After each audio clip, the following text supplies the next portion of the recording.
अगर आप भी चाहते हैं कि लापालॉप म्यूजिक का हिट ऑडियो वीडियो सबसे पहले आप तक पहुंचे, तो हमारे चैनल को सब्सक्राइब कीजिए और साथ में बेल आइकन दबाना ना भूलें।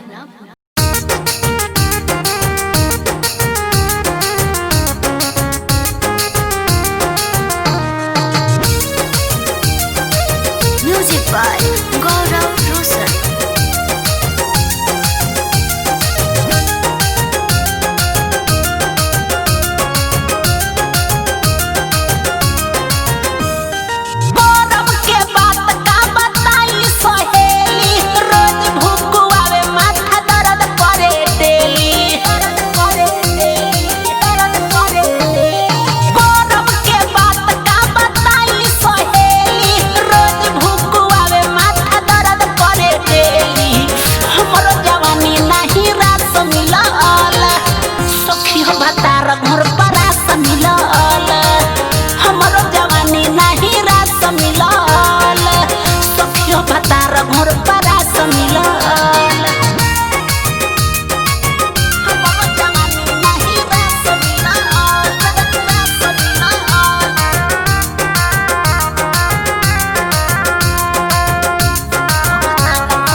बतार घोर पारा समिला।